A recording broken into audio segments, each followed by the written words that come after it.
বাংলাদেশ এক সুদৃঢ় সংস্কৃতির ভিত্তির উপর দাঁড়িয়ে আছে। এই সংস্কৃতি হচ্ছে পরস্পরের প্রতি এক নিবিড় বন্ধনে আবদ্ধ। এখন যুক্তি বিমুখ, কুসংস্কারাচ্ছন্ন, পশ্চাৎপদ চিন্তাধারার রাজনীতিবিদরা ভারত শাসন করছে। ভারতের স্বাধীনতা লগ্নে যে ধরনের সেকুলার উদার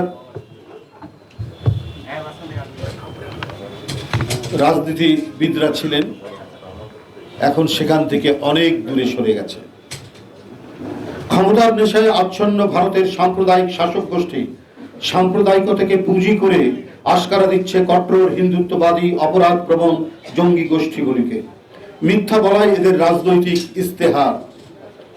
ওদের মিথ্যা কথা চেঁচানোর রেওয়াজ দীর্ঘদিনের। আপনারা দেখবেন ভারতের মিডিয়াগুলো খুললে পরেই সকাল থেকে সন্ধ্যা পর্যন্ত অবিরত তারা কোরাস গাইছেন বাংলাদেশের বিরুদ্ধে, অপপ্রচার করছেন। বাংলাদেশের একটি মৃত্তিকা কাঁপানো যে বিপ্লব ঘটে গেছে 5ই আগস্টে, সেইটা নিয়ে তারা কুৎসা করছেন। এদেশের গণতান্ত্রিক আন্দোলনে ছাত্র জনতার যে আত্মহুতি, তাদের যে আত্মদান, সেটা নিয়ে তারা কুৎসা করছে। তাদের একমাত্রই আরাধ্য হচ্ছে শেখ হাসিনা। সেই শেখ হাসিনার পতনে তারা এতই বিমর্ষ হয়েছেন, তারা এতই দুঃখ পেয়েছেন, এত বেদনার্ত হয়েছেন যে কিছুতেই তারা শোক ভুলতে পারছেন না। এই দেশের মানুষের আশা আকাঙ্ক্ষা, গণতন্ত্র ফিরে পাওয়ার জন্য তাদের আকুতি, তাদের আত্মদান, 15-16 বছরের নিরন্তর সংগ্রাম, শেখ হাসিনার আইন শৃঙ্খলা বাহিনীর দ্বারা কত নিপীড়নের মর্মস্পর্শ কাহিনী বাংলাদেশের আনাচে কানাচে, বাংলাদেশের বাতাসে বাতাসে সেগুলো ছড়িয়ে আছে, ভেসে বেড়াচ্ছে। সেগুলো তাদের কানে যায় না, কারণ তাদের শিখণ্ডে শেখ হাসিনার পতন হয়েছে। এই বেদনায় তারা যেন সব কিছু খাওয়া দাওয়া ছেড়ে এখন বাংলাদেশের বিরুদ্ধে তারা উঠে পড়ে লেগেছে। যারা গণতন্ত্রের জন্য দীর্ঘ লড়াই করেছেন সেই সমস্ত নেতাকর্মী, অন্তর্বর্তীকালীন সরকার এবং ছাত্ররা, স্কুল কলেজের ছাত্ররা যারা নিজের জীবন বাঁচি রেখে আওয়ামী ফ্যাসিবাদের ভয়ঙ্কর দৈত্য থেকে, রক্তপিপাসু হায়না থেকে দেশবাসীকে বাঁচিয়েছে, সেটাকে তারা মেনে নিতেই পারছে না। বন্ধুরা আমার, ওদের মিথ্যা কথা চেঁচানোর রেওয়াজ দীর্ঘদিনের। ভারতের রাষ্ট্রীয় পৃষ্ঠপোষকতায় বাংলাদেশের বিরুদ্ধে ক্রমাগত অপপ্রচার চালানো হচ্ছে। ভারত কখনোই সহাবস্থানের লিটারেসি আয়ত্ত করেনি, যে কারণেই আশপাশের দেশগুলোর পরিচিত পরিপার্শ্বকে উপেক্ষা করে আগ্রাসনের পথ ধরে। নেপালের জনগণ কি চায়, বাংলাদেশের জনগণ কি চায়, এখানকার প্রকৃতি, মৃত্তিকা, বৃক্ষ, গাছপালা, পাখি, এখান থেকে গড়ে ওঠা আমাদের যে সংস্কৃতি, ঠিক যেমন নেপাল, ঠিক যেমন মালদ্বীপ, পাকিস্তান, সর্বোপরি জনগণ কি চায় এটাকে তারা গুরুত্ব দেয় না। তারা তাদের একেবারে সেই পুরনো ডক্ট্রিন অনুযায়ী পরিকল্পিত সন্ত্রাসের পথে তারা হাঁটতে চায়, আগ্রাসনের পথেই তারা হাঁটতে চায়। বিশ্বের সব দেশেই রয়েছে ধর্মের নামে অথবা বর্ণের নামে উগ্রবাদীদের দৌরাত্ম্য। তারা সব দেশ, জাতিগোষ্ঠী, সব সমাজ, সব ধর্মের জন্য চরম ক্ষতিকারক। দুঃখের বিষয় হলো কিছু ধর্মীয় উগ্রবাদী ক্ষুদ্র গোষ্ঠী ভারতের চরম সাম্প্রদায়িক সংগঠন বিজেপির প্রত্যক্ষ মদদে, উস্কানিতে বাংলাদেশে অস্থিরতা সৃষ্টির অপচেষ্টা চালাচ্ছে। অন্তর্বর্তীকালীন সরকারের প্রতি আমাদের আহ্বান, এই উগ্রবাদীদের নিয়ন্ত্রণ করুন। বাংলাদেশে যারা রয়েছেন, ভারতের সাধারণ জনগণের বিরুদ্ধে বাংলাদেশের জনগণের কোনো শত্রুতা নেই, কিন্তু চরম উগ্রবাদী বিজেপি যদি বাংলাদেশের বিরুদ্ধে যুদ্ধ ঘোষণা করতে চায়, তাহলে বাংলাদেশের দেশপ্রেমিক প্রতিটা মানুষ এদেশের স্বাধীনতা, সার্বভৌমত্ব, সম্মান, আত্মমর্যাদা রক্ষায় রুখে দাঁড়াবে। দুর্জয় এ বাংলাদেশ কখনোই মাথা নোয়াবে না। কলকাতার উপ হাই কমিশন, আগরতলা সহকারী হাই কমিশনে হামলা, মুম্বাইয়ে বাংলাদেশের ডেপুটি হাই কমিশনের সামনে হাঙ্গামা এবং ধারাবাহিক চরম উস্কানিমূলক বক্তব্য ও সীমাহীন অপপ্রচারের বিরুদ্ধে উত্তাল হয়ে উঠেছে বাংলাদেশ। বাংলাদেশের অভ্যন্তরীণ বিষয়ে ভারতের হিংস্র আগ্রাসী হস্তক্ষেপের ঘটনা ও ভারতের বাংলাদেশ বিরোধী অপতৎপরতার বিরুদ্ধে প্রতিবাদ জানাতে ঢাকা বিশ্ববিদ্যালয়ের জগন্নাথ হল সহ দেশের বিভিন্ন স্থানে হিন্দু ছেলেরাও মিছিল নিয়ে বেরিয়ে এসেছে। তারাও প্রতিবাদ করছে, বিক্ষোভ করছে এবং এদের সংখ্যা সবচেয়ে বেশি।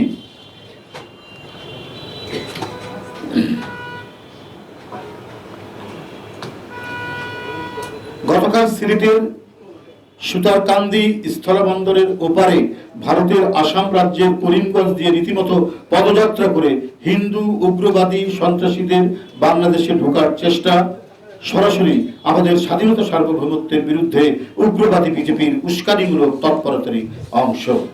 তার আগে উগ্রবাদী সন্ত্রাসীরা বিজেপি সরকারের উস্কানিতে আইন প্রয়োগকারী সংস্থার সদস্যদের নিষ্ক্রিয় উপস্থিতিতে আগরতলার কুঞ্জবনে অবস্থিত বাংলাদেশের সহকারী হাই কমিশনে নারকীয় হামলা, জাতীয় পতাকা ছিঁড়ে আগুন, পতাকার খুঁটি ভাঙচুর, সহকারী হাই কমিশনের অভ্যন্তরের সম্পত্তি ক্ষতিগ্রস্ত করে। আগরতলায় কূটনৈতিক মিশনের উপর এহেন নজিরবিহীন হামলা Vienna convention on diplomatic relation 1961 এর সুস্পষ্ট লঙ্ঘন।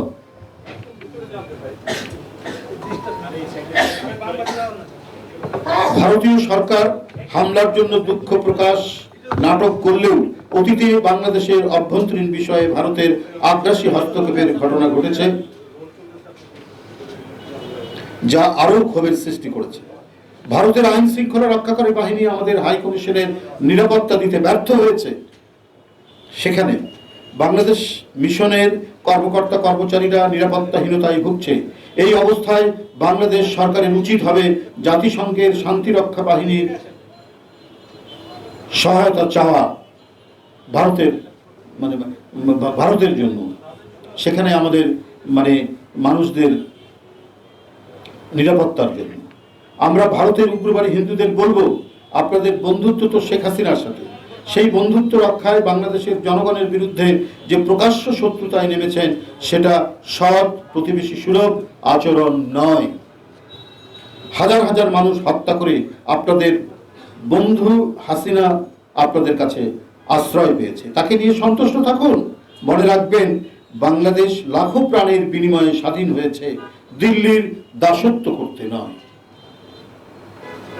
যে সেবাদাসী হতে চেয়েছিলেন সেই দাসী এখন আপনাদের পদতলে। ক্ষমতা হারিয়ে বিতাড়িত হওয়ায় হাসিনার চেয়ে বেশি পাগল হয়ে গেছে ভারতীয় বিজেপি সরকার ও উগ্রবাদীরা। মরিয়া হয়ে প্রোপাগান্ডা ছড়ানো হচ্ছে। হিন্দুত্ববাদীদের আরেক ছদ্মবেশী শিখণ্ডী মমতা ব্যানার্জি জাতিসংঘ শান্তিরক্ষী পাঠাতে বলছে। আরে ভারতেই তো বাংলাদেশের মিশনগুলো অরক্ষিত, নিরাপত্তাহীন, এবং বাংলাদেশি মিশনের একজনকে আমরা যেটা ভিডিও ভাইরাল হতে দেখেছি, কি বেদম প্রহার করা হচ্ছে। তারপরে মমতা ব্যানার্জি বলবেন বাংলাদেশে শান্তিরক্ষী বাহিনী দরকার না ভারতে শান্তিরক্ষী বাহিনী দরকার। প্রতিবেশী হিসাবে আমাদের বন্ধুত্বের হাত প্রসারিত, কিন্তু শত্রুতা করতে চাইলে সেটা বাংলাদেশের স্বাধীনতা প্রিয় জনগণ মেনে নেবে না। আপনাদের প্রতি অনুরোধ, নিরাপত্তা ও স্থিতিশীলতার প্রতি হুমকি হয়ে দাঁড়াবেন না। বাংলাদেশের মুসলিম, হিন্দু, বৌদ্ধ, খ্রিস্টান যারাই নিরাপত্তাহীন মনে করেন তারা সরকারকে জানান, সরকার উপযুক্ত ব্যবস্থা নেবে। কিন্তু ভারতের দৃষ্টি আকর্ষণ করে লাভ নেই। জন্মভূমির প্রতি অনুগত থাকুন। এই মৃত্তিকাতেই যদি আপনার জন্ম হয়, তো এই মৃত্তিকার প্রতি, এই মাটির প্রতি আপনি ভালোবাসা প্রকাশ করুন। বিজেপি ভারতকে ধর্মীয় উগ্রবাদী রাষ্ট্রে পরিণত করেছে। বাংলাদেশ ভারতের মতো উগ্রবাদী কোনো ধর্মীয় রাষ্ট্র নয়। বাংলাদেশ ভারতের বন্ধু রাষ্ট্র ভেবে কত কিছু দিয়েছে, কিন্তু ভারত সরকার সীমান্তে রক্ত, লাশ আর সীমান্ত আগ্রাসন ছাড়া আর কিছুই দেয়নি। বন্ধুরা, ভারত সংখ্যালঘু সম্প্রদায়ের মানুষের উপর অসংখ্য নির্মমতার ঘটনা ঘটছে প্রতিনিয়ত এবং দীর্ঘদিন ধরে। সেসব নিয়ে দেশটির কোনো সংকোচ বা অনুশোচনা নেই, কিন্তু বাংলাদেশে তাদের মাস্টার প্ল্যানের পরিস্থিতিতে তারা অযাচিত উদ্বেগ, উগ্রতা প্রকাশ করছে। সেই পরিস্থিতি কিছুই না, দুই একটা বিচ্ছিন্ন ঘটনা, কিন্তু তাদের মাস্টার প্ল্যানের অংশ হচ্ছে বাংলাদেশকে অস্থিতিশীল করো, বাংলাদেশ যেন স্বাভাবিকভাবে চলতে না পারে।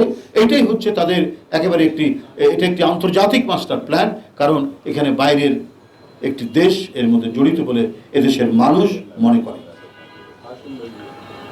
যে সীমা অতিক্রম করেছে, যা সীমা অতিক্রম করেছে, ভারতের ভূমিকা ডাবল স্ট্যান্ডার্ড। তাদের নিজেদের দেশে মুসলিম, খ্রিস্টান, নিম্নবর্ণের, দলিত, হিন্দু, শিখ সহ সংখ্যালঘুদের কোনো নিরাপত্তা নেই। তারা বাংলাদেশের অভ্যন্তরীণ বিষয় নিয়ে অস্থির। বিশ্ববাসী জানে হিন্দুত্ববাদী ভারত সংখ্যালঘু নির্যাতনের আতুর। বিশ্বের 1 নম্বর বর্ণবাদী দেশ হলো ইন্ডিয়া। সে দেশে মুসলমান নাগরিকদের উপর নানা জুলুম, নির্যাতন করা হচ্ছে বছরের পর বছর ধরে। সংখ্যালঘু মুসলমানের বাড়ি ঘর বুলডোজার দিয়ে গুড়িয়ে দেওয়া হয়। গরুর মাংস খাওয়ার অভিযোগে সংখ্যালঘুদের প্রকাশ্যে পিটিয়ে হত্যা করা হয়। কয়েকদিন আগেও উত্তরপ্রদেশের উপনির্বাচনে 5 জন মুসলমানকে পিটিয়ে হত্যা করা হয়েছে। যে ভারত সংখ্যালঘু নির্যাতন রাষ্ট্রীয়ভাবে সম্পন্ন করতে অভ্যস্ত, তারা বাংলাদেশের সংখ্যালঘু নির্যাতনের কাল্পনিক অভিযোগ তুলছে। হিন্দু উগ্রবাদী একটি সংগঠনের সাবেক নেতা ও বাংলাদেশ সম্মিলিত সনাতনী জাগরণ জোটের মুখপাত্র চিন্ময় কৃষ্ণ দাসকে অবৈধ কর্মে লিপ্ত থাকার অপরাধে ইসকন থেকে, সে যে সংগঠনটি করত সেখান থেকে বহিষ্কার করা হয়েছিল। সেই চিন্ময়কে রাষ্ট্রদ্রোহীর অভিযোগে গ্রেপ্তার করা হয়েছে। তার পক্ষে অবস্থান নিয়েছে হিন্দুত্ববাদী ভারত। রাষ্ট্র হিসেবে ভারত কি শিশুর উপর অত্যাচারকে পৃষ্ঠপোষকতা দেয়? এটাই তো একটা বড় প্রশ্ন এদেশের মানুষের। চিন্ময়ের বিরুদ্ধে যে অভিযোগ, সেটা ইসকন, তাদের যে সংগঠন, তারাই করেছে। কি অভিযোগে থেকে বহিষ্কার করেছে, যেটা আমরা জেনেছি। তো এই অভিযোগটা কি ভারতের নীতি নির্ধারকরা, ভারতের রাজনীতিবিদরা জানেন না? নিশ্চয়ই জানেন। তারপরেও তার পক্ষে অবলম্বন করা, তার মানে কি শিশুর প্রতি যে নির্মমতা দেখানো হয়েছে সেটাকেই সমর্থন দেওয়া। কাশ্মীরকে মুসলিম শূন্য করতেই নির্যাতন চালাচ্ছে ভারত। আপনাদের আসামের কি অবস্থা? আপনাদের মণিপুরের কি অবস্থা? আপনারা কাশ্মীরের কথা তো বলেছি, পাঞ্জাবের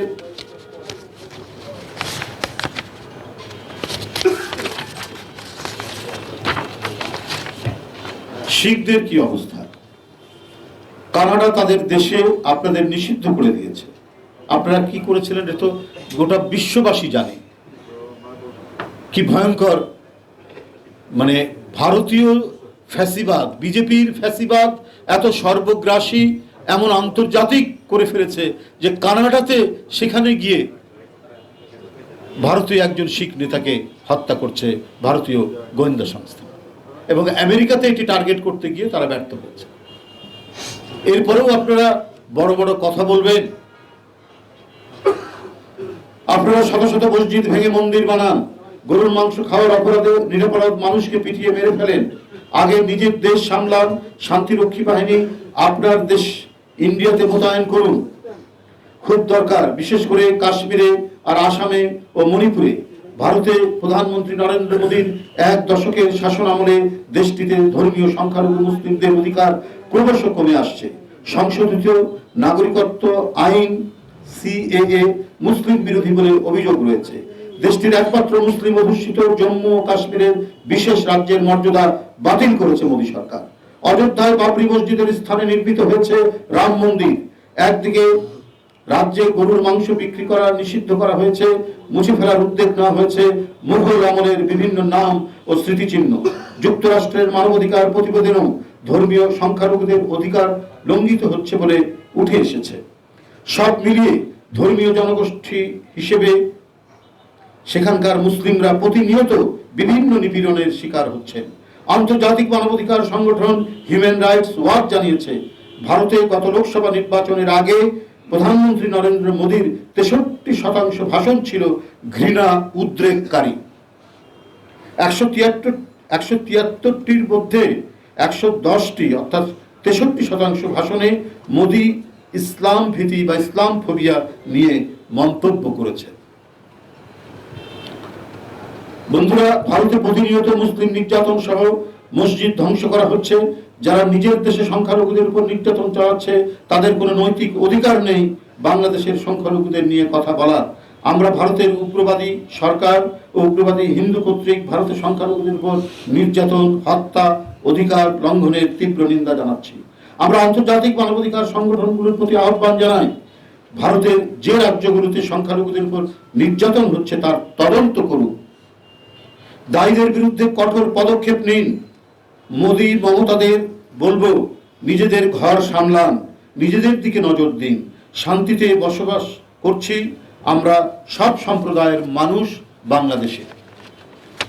এটা আমাদের ইতিহাস, এটা আমাদের ঐতিহ্য, এটা আবহমান কাল ধরে হিন্দু, মুসলমান, বৌদ্ধ, খ্রিস্টান আমরা ভ্রাতৃত্বের বন্ধনে আবদ্ধ, আমরা পরস্পরের সাথে শুভেচ্ছা বিনিময়ে আমরা আবদ্ধ।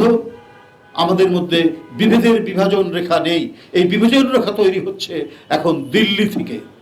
আর আপনাদের বলে নেওয়া উচিত, এই বাংলার মানুষ কিন্তু কখনোই দিল্লির অধীনতা মানেনি, দিল্লির শাসনের বিরুদ্ধে প্রতিবাদ করেছে এবং তারা প্রতিরোধ করেছে। আপনারা নিশ্চয়ই ঈশা খাঁর কথা মনে আছে, আপনাদের নিশ্চয়ই স্বাধীন সালতানাতের কথা মনে আছে, যারা দিল্লির অধীনতা মানতে চায়নি। এটাও আপনাদের মাথায় রাখতে হবে। বাংলাদেশকে নিয়ে ননসেন্স বক্তৃতার ধারাবর্ষণ সহ বাংলাদেশের ভিতরে অস্থিরশীলতা তৈরির জন্য মরিয়া হয়ে উঠেছে ভারত। তারা পরিকল্পিতভাবে হিম, ঠান্ডা, ত্রাস আর আতঙ্কের স্রোত নামিয়ে এনেছে বাংলাদেশের রাষ্ট্র ও জনসমাজে। তারা বাংলাদেশের সাম্প্রদায়িকতার এক সর্বগ্রাসী আগুনের উত্তাপে সবকিছু ছাই করে মানুষ, সংস্কৃতি, সভ্যতা ধ্বংস করে সুদূর প্রসারী আগ্রাসন সম্পন্ন করতে চায়, যেটা কখনোই সম্ভব নয়। বাংলাদেশ এক সুদৃঢ় সংস্কৃতির ভিত্তির উপর দাঁড়িয়ে আছে। এই সংস্কৃতি হচ্ছে পরস্পরের প্রতি এক নিবিড় বন্ধনে আবদ্ধ। এটা বাইরের কোনো ধরনের উস্কানিতে আমাদের এখানকার বিভিন্ন সম্প্রদায়ের যে মোজাইক তৈরি হয়েছে, এই জমাট মোজাইককে তারা কখনোই ভাঙতে পারবে